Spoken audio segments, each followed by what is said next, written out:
عرض ادب و احترام دارم خدمت همراهان عزیز همایش مغز آگاه اقتصاد پویا. در خدمت جناب آقای دکتر مهدی باغبان هستیم، ریاست محترم مجموعه عصر گفتمان و همچنین ریاست انجمن جوانان کارآفرین تهران و همچنین دبیر انجمن روانشناسی صنعتی و سازمانی.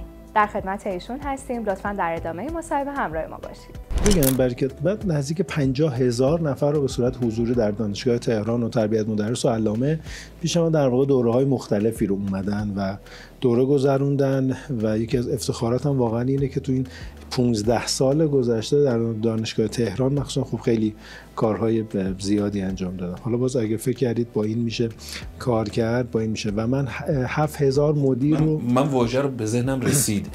بگیم مربی کارآفرین.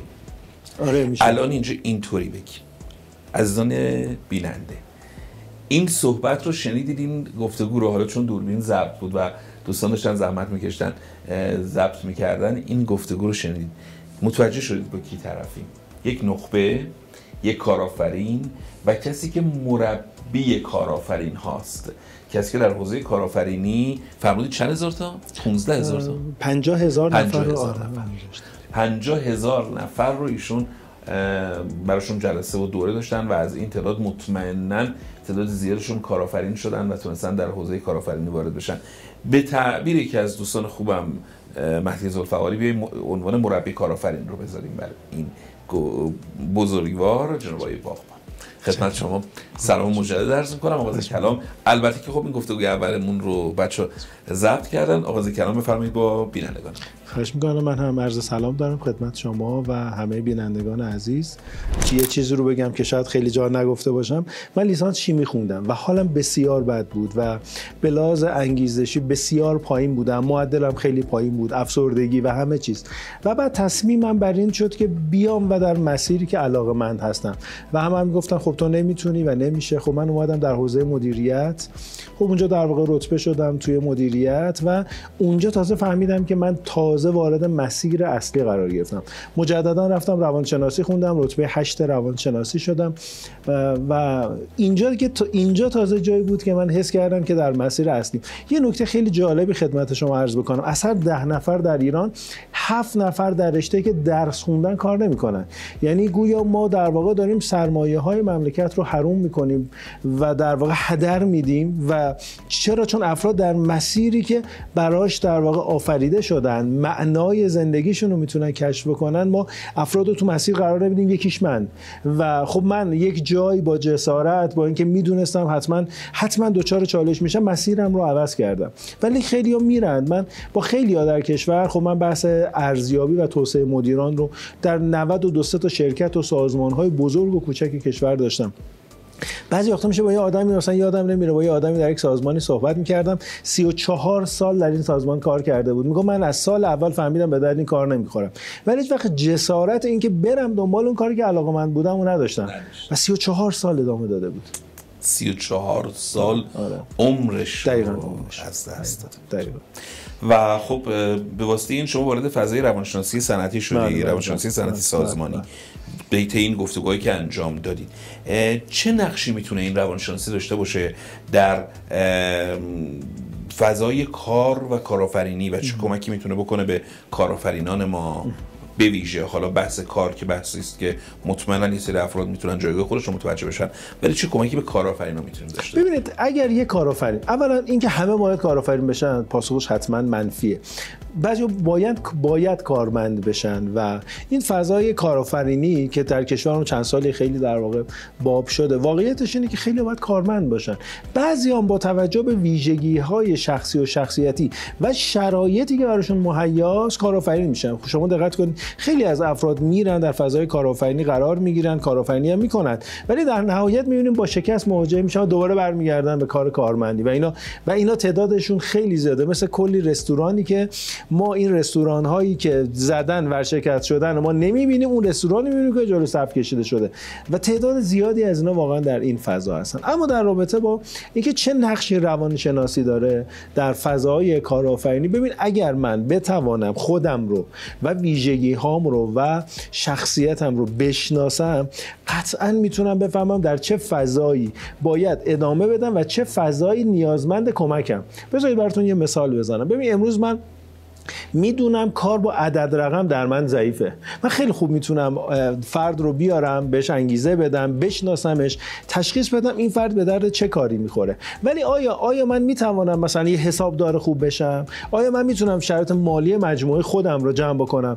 اینجا پاسخش باز منفی. یعنی من تونستم تشخیص بدم که آقا من فضایی که بهش علاقه‌مندم میتونم مفید باشم اینه، اون فضایی که نمیتونم یه چیز دیگه است. حالا اونجا رو من باید برم از یه آدم خبره استفاده کنم، بگم آقا این ضعف من رو تو بیا پوشش بده. این نکته اول ماجراست. نکته دوم اینه که ما در فضای کسب و کار غالبا آدم‌ها بعضی وقتا تو شرایطی قرار میگیرن که حالشون بده و شما به عنوان یه فرد بسیار فرهیخته در جامعه در واقع تشخیص میدی موقعی که آدم حالش بده حتما راندمانش هم پایینه، حتما این مثل اون سیبه است که در یه جعبه بزرگ حتما این حال بدی رو به بقیه هم سرایت میده.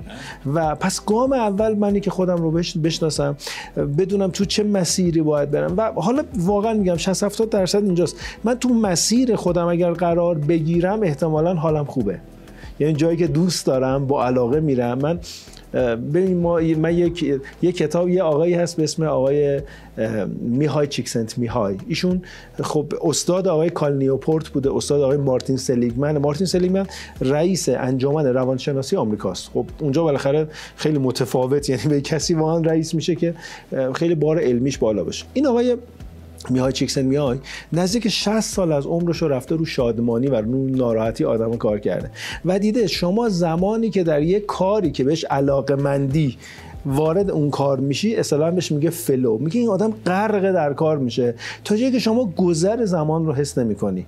خب من در کار شیمی زمانی که تو آزمایشگاه میرفتم واقعا خیلی سخت بود برام اینو با این مخلوط بکنم. همه بچه‌ها ذوق داشتن ولی ما تجربه کردیم یه کاری که دوست داریم وقتی داریم انجام میدیم یه دفعه نگاه می‌کنیم می‌بینیم ساعت‌ها گذشته و ما مشغول اون کار هستیم و اصلا گذر زمان برامون مشخص نبوده. ما دوستی رو داریم که از فرهیختگان و نخبگان کشورمون آقای دکتر کراچیان تو حوزه مطالعه اینطوریه، یک کتابو دست میگیره اصلا نمیدونه زمان چقدر برش گذشت، اینقدر به کتاب عشق داره چون اون کاری که دوست داره مطالعه. ما یه فامیل داریم، این خودش میگه من کاپوت ماشینو که میزنم بالا صداش میزنیم، اسمش داوود، آقا داوود بیا مثلا، میگه باشه میام. واقعا گذر زمانو نمیفهمه و میبینه مثلا 4 ساعت رو هی باز میکنه میبنده، مثلا کاری که اصلا مورد علاقه، یعنی من نگاه کنم حالم بد. ولی این گفتگویی که با هم دیگه داریم شاید باورتون نشه، مثلا گذر زمان رو نمیفهمم چون اصلا حالم با آدم‌ها خوبه. یه آدمی یه کسی حالش با ابزار خوبه، یه کسی کار ترید میکنه، یه کسی کار در واقع پزشکی انجام، هر کسی یه کاری انجام میده. فقط موضوع مهم اینه که شما اگر یه فردی، اگر من به عنوان مدیر سازمان، شما به عنوان مدیر یک مجموعه بتوانید تشخیص بدید این آدم آیا مناسب این کار هست یا نه، 50% ما رفتیم. واقعا میگم یعنی ما بیش از 50% جذب و انتخاب اون آدم است. این من آدم رو درست پیدا کنم، در یک کاری بذارم که درست باشه. این هم مدیریت من رو بسازه هم روانشناسی، یعنی با هر دو موضوع واقعا میگم بیش از 50% انتخاب فرد، حتما 40-50% هم شرایط سازمان و حقوق و بقیه چیزا میشه. ولی اگر فردی رو ما انتخاب بکنیم و در کار درست بذاریم، اینجا به نظر من ما در واقع اون اصل کار رو اینجا انجام دادیم. آره. شما دبیر انجمن نخبگان کشور هم هستید؟ نه دبیر انجمن روانشناسی سند. روانشناسی سند. و در مجموعه انجمن نخبگان من نایب رئیس انجمن جوانان کارآفرین استان تهران. آقای باغبان، ما در کشور جوانهای نخبه‌ای رو داریم که کم هم نیستن در حوزه‌های مختلف، از حوزه‌های علمی، فنی، خدماتی، افرادی هم که نخبه هستن. بالاخره حالا هر کس بر اساس استعداد ذاتی و استعدادی که خدا در اون قرار داده. خیلی بین نخبگان احساس میشه تمایل به رفتن دارن. این فضا رو چطور میبینید؟ من یه نکته رو بگم. نکته اول ما اینجاست که از نظر آقای کلیفتون و باکینگهام روی 200,000 نفر آدم رفتن پژوهش کردن، سرچ کردن، الان رسیده به چند میلیون نفر. دیدن هر فردی با هوش متوسط در 5 ویژگی نابغه است. نمیگن خوبا، میگه در 5 ویژگی نابغه است. باید فقط بشناسیم هر فردی با هوش مثلا هوش 70-80، یعنی هر کسی میتونه نخبه باشه. هر کسی. اصلا این جالبه و هیچ دو نفری هم شبیه هم نیستن. اصلا عجیبه. ایشون 36 تا هوش رو شناسایی کرده. متاسفانه ما در مدارسمون یه هوش ریاضی آدم‌ها رو، یعنی آدم رو یه فیلتر میذاریم، میگیم این آدم یا ریاضیش خوبه یا باریکلا. مثلا هیچ وقت بررسی نمی‌کنیم این آدم همدلی خوبی داره، این آدم میتونه با بقیه بچه خوب دوست بشه، این آدم میتونه کمک کننده. حالا جدیدن ورزش رو هم اضافه کردن، 3 تا 4 تا 36 تا هوش آقای کلیفتون با آقای در واقع کلیفتون پدر روانشناسی نقاط قوت در دنیا میگه بابا شما برید پیدا کنید ببینید این فرد چه ویژگی‌هایی داره. اصلا من معتقدم هر فردی در یه حوزه‌ای در واقع نابغه است و نخبه است. یه خاطره جالب بگم. یک سازمانی داشتیم جذب و استخدام می‌کردیم، یه آدمی اومد یکم توپلم بود و اینا، گفتیم که خب شما مثلا مهارتت چیه؟ گفت من هیچی. گفتیم مثلا چی بلدی؟ گفت هیچی. گفتیم چیکار کردی؟ گفت هیچی. همه خب گفتن خب این هیچی، خب به چه درد میخوره اینا. بعد من گفتم نمیشه یه آدم بگه هیچی. گفتم یکم دیگه فکر کن ببین چه چیزی تو رو نسبت به بقیه متفاوت میکنه، اون 2 تا نقطه قوت چیه. یکم فکر کرد، گفت من میتونم همینجا بشینم هیچ کاری نکنم. بعد باز بقیه گفتن نه. گفتم اتفاقا این خوبه. گفتم برای کجا؟ گفتم برای دم انبار. این آدم اگه تو انبار واسطه، این آدم میشینه و فقط تیک میزنه. تو انبار شما نمیخوای یه آدم بدو هی بره بیا، چون بالاخره اجناس داره خارج میشه. او در اونجا قرار گرفت و واقعا راندمان بالایی داشت. از نظر من همه نخبن. حالا اینکه چرا دارن میرن، حس من در واقع واقعا تحقیق من در واقع تو 2 قسمت تحقیقات کردم. یه قسمتش اینه که ما متاسفانه داریم بستری رو آماده میکنیم برای که خودمون با دست خودمون که این آدمه بره. چگونه؟ ببینید امروز ما اومدیم گفتیم هر کسی در مقطع دکترا، در مقطع ارشد، اگر میخوای شما نمیدونم اگر میخوای پایان‌نامه‌تو دفاع کنی، میخوای کار انجام بدی، باید بری مقاله بدی. این میاد از امکانات ما در دانشگاه، در مقطع لیسانس، در مقطع ارشد استفاده میکنه. تجهیزات من چون کار کردم، ما سالیانه جالب بهتون میگم فقط در پایگاه اسکاپو 100,000 مقاله. آقای در واقع دکتر جمالی یه پژوهش انجام داده بود، دیده بود ما بابت نزدیک به 9700 تا مقاله 4 میلیون دلار ارز از کشور خارج میکنیم. غیر از این مقاله رو که این دانشجوی ما میده اونور داره نگاه میکنه. خیلی از اینا که جعلی، اصلا مجلات و اینو جعلی.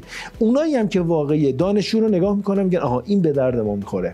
خود اونا درخواست میدن و دانشجو رو میبرن. چه دانشجو بهتر از این اومده لیسانس خونده، فوق لیسانس خونده، کشور براش هزینه کرده، حالا اونور میگیره استفاده میکنه.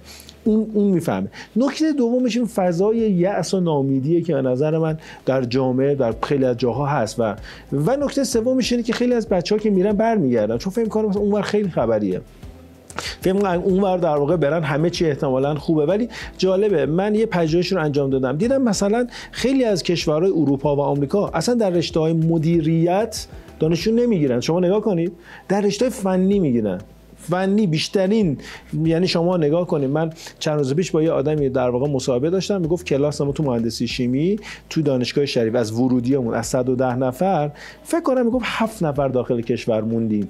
این آدم قویه، در حوزه فنی قویه. حوزه فنی رو اونا بهش نیاز دارن، به آدمای فنی نیاز دارن. ولی هیچ وقت شما خیلی کم پیش میاد یک فردی در حوزه مدیریت و حوزه پزشکی، علوم انسانی باریکلا اصلا بره. میدونید حالا خیلی بحثمون گسترده میشه. من اصلا خودم به مقوله علوم انسانی اصلا در واقع هیچ چیزی ندارم، اعتقادی ندارم. ما اصلا چون چیزی به عنوان علوم انسانی نداریم، ما هیومانیتیز داریم. اونورا میفهمی انسانی ها. ما اومدیم حقوق رو با هنر، با مدیریت، با روانشناسی همه رو گفتیم علوم انسانی، در صورتی که اینا با هم فرق داره. مثلا فلسفه یا مثلا یه چیزی مثل ادیان، این اصلا شما بر اساس آزمایش جلو نمیره. ما به رشته‌هایی میگیم علوم که شما توش بتونی آزمایش بکنی نتیجه بدی. ما در مدیریت، در روانشناسی آزمایش میکنیم. شما تو ادیان، تو هنر اصلا چیزی به عنوان آزمایش نداری. اصلا همین واژه‌اش که حالا خیلی موضوعش در واقع مفصله، در ایران اشتباه جا افتاده و میبینیم دانشگاه‌های ما علوم انسانیه، بعد دو تا رشته که هیچ شباهتی با هم دیگه ندارن، روش‌های به دست آوردنشون یکی نیست، اون کنار هم قرار داره. در مجموع به به نظرم چند تا مقوله هست برای اینکه بچه‌ها از کشور برن. من خیلی پرحرفی کردم نه؟ آره. یکیش اینه که به نظر من بچه‌ها رو ما تربیت می‌کنیم و با دست خودمون داریم میدیم برن و اینا به کشور. حتی من جالب چند روز پیش من یه آدمی رو باش در واقع مصاحبه می‌کردم، دانشجو شریف بود، نخبه واقعی بود، یعنی جزء در واقع تک رقمی شده بود، ارشدش رو دو رقمی شده بود، لیسانسش رو. این آدم واقعا می‌دیدیم که دچار یک چالش‌های ذهنی شده، یعنی خیلی از دوستاش رفتن. مهمترین چیزی که من در این آدم دیدم افسردگی بود. و همه دوستای من رفتن، حالا من نرفتم. در خانواده و خیلی هم برام مهیا بوده من نرفتم، ولی دیدم این آدم مهارت‌های در واقع انسانیش خیلی ضعیف بود، یعنی نمیتونست دوست پیدا کنه چون همه دوستاش رفته بودن و این میگه من اینجا تنهام هیچ کاری نمی‌کنم تو خونه. و این آدم اومد برای سازمان و جالب سازمان ما یک سری سازمانی که حالا نیمه دولتی بود، اونم حاضر نشد این آدم رو جذب کنه، گفت این بیاد اینجا در واقع. و جالب این نخبه ما که حالا در کشور مونده، نه سازمانی جذبش میکنه، به من پیغام داد که آقا اگه میشه من یه جا برم سر کار، معلوم تو اجاره خونه موندم. یعنی نه ما اهمیتی میدیم به نخبگان و در خودمون با دست خودمون با فرایندهایی که آماده کردیم اینا رو اجازه میدیم که از کشور خارج شن. بسیار عالی. در این نکاتی که فرمودید سوال پایانی من رو هم جواب دادید. می‌خواستم بگم راه برون رفت از وضعیت اقتصادی کشور چی که ما رو فرمودید، بعد وضعیت کشور اصلاح بشه، درست بشه و حقیقتا من سپاسگزارم از توضیحاتی که داشتید، توضیحات شفاف، واضح و زیبایی که داشتید. براتون آرزوی موفقیت دارم و بازم تشکر میکنم هم حضورتون رو در همایش مغز آگاه اقتصاد پویا و هم در این گفتمان. خیلی متشکرم آقای سعد، از شما ممنونم، از همه دوستان خیلی متشکرم.